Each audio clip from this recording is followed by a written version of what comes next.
அலைக்கும் வரஹ்மத்துல்லாஹி வபரகாத்துஹு.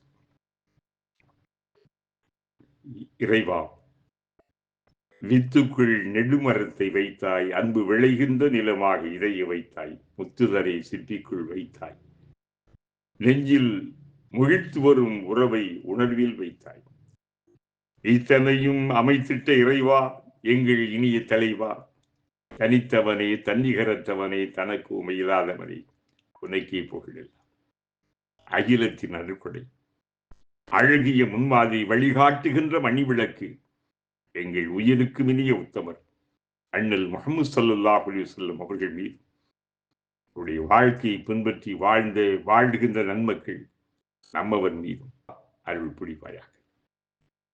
அன்பு மிகுந்தோரே, புனித ரமலானிய பருவ காலம் பெரும்பாலான பகுதி நம்மை விட்டும் சென்றுவிட்ட நிலையிலே நம்முடைய உணர்வுகளும் எண்ணங்களும் ஒரு மாத காலம் அடைகின்ற அந்த பயிற்சி ஏனைய 11 மாத காலத்தில் நம்மை இயக்க வேண்டும், பண்படுத்த வேண்டும், பின்பற்ற வேண்டும்.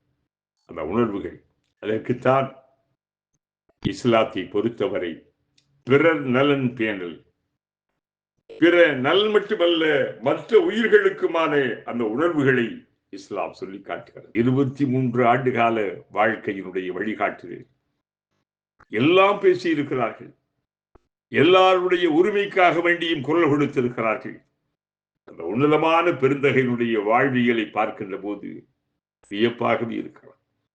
அந்த உலகத்தில் வாழ்கின்ற பலருடைய நிலைகள் அந்த உத்தமருடைய வாழ்க்கையோடு ஒப்பிடும் போது அவர் உன்னதமான மனிதராக உயர்ந்து நிற்கிறார். புற்றில் சிறுநீர் கழிக்க வேண்டாம், உயிர்களை நெருப்பிட்டு பொசுக்கி கரிக்க வேண்டாம் என்றும் எடுத்துரைத்தார்கள்.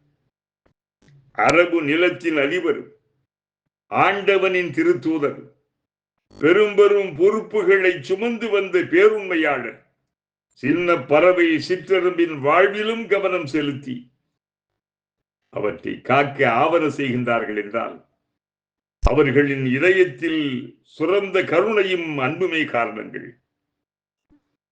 மனிதர்களின் நலனில் மாணவிகளாருக்கு பெரும் அக்கறை இருந்தது. அண்டை வீட்டாரை அதிகம் நேசிக்க சொன்னார்கள். அவர்களிடம் அன்புடன் நடந்து கொள்ளுமாறு அறிவித்தார்கள். அண்டை வீட்டார் யாராக இருந்தாலும் அவர்களிடம் நல்ல விதமாக நடக்க வேண்டும் என்பது நபிகளாரின் கட்டளை. மதம், மொழி, இனம், நிறம் கடந்து அண்டை அயலாரை நேசிக்குமாறு முடிந்தார்கள். நேசம் வெறும் புன்னகையால் விசாரிப்பால் மட்டும் இருத்தல் கூடாது, உணர்வுபூர்வமாக உதவுதலாக இருக்க வேண்டும் என்பது உத்தமரின் உத்தரவு. உதவி கேட்டால் உதவுங்கள்.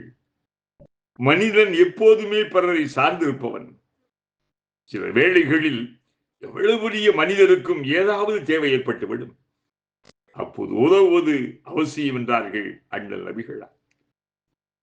தேவை அறிந்து கேட்காமலேயே முன்வந்து உதவுவது உயர்ந்த பண்பாகும். சிலர் வெட்கப்பட்டு கூச்சம் கொண்டு வாய் திறந்து கூறாதிருப்பர். அவ்வாறானவர்களை உணர்ந்து உதவுதல் வேண்டும். கடன் கேட்டால் கொடுங்கள் என்றார்கள் கருணை நபிகளார். சிலர் அவசியமின்றி அடிக்கடி கடன் கேட்டுக் கொண்டிருப்பார்கள். எங்கே மற்றவர் தம்மிடம் கடன் கேட்டு விடுவாரோ, நம்மிடம் அதிகம் பணம் இருப்பதாக நினைப்பாரோ என்பதற்காக இவர்களிடம் மிக கவனமாக இருக்க வேண்டும்.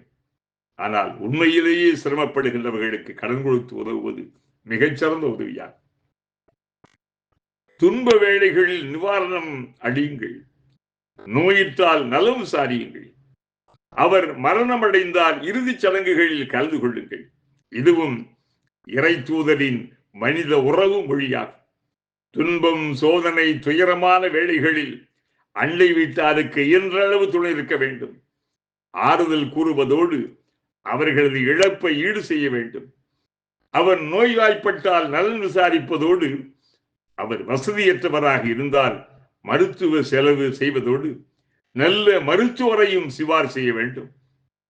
உண்மையான விசாரிப்பு அவருக்கு உதவுவதுதான். நல்லவை நடந்தால் வாழ்த்து கூறி மகிழ்ச்சியை தெரிவிக்க வேண்டும். அவரது அழைப்பை ஏற்று விருந்தில் கலந்து சிறப்பிக்க வேண்டும். உள்ளன்பை உவகையுடன் தெரிவிக்க வேண்டும். மனம் திறந்து பாராட்டி மகிழ வேண்டும். இழப்பு துன்பம் நடந்தால் அனுதாபம் தெரிவித்து அவர்களை துயரத்தில் பங்கெடுத்துக் கொள்ள வேண்டும். அவர்களுக்கு உணவு சமைத்து அவர்கள் இல்லத்தினருக்கு அனுப்ப வேண்டும். எவ்வளவு இனிய பண்புகள், எவ்வளவு உண்மையான உணர்வுகள்.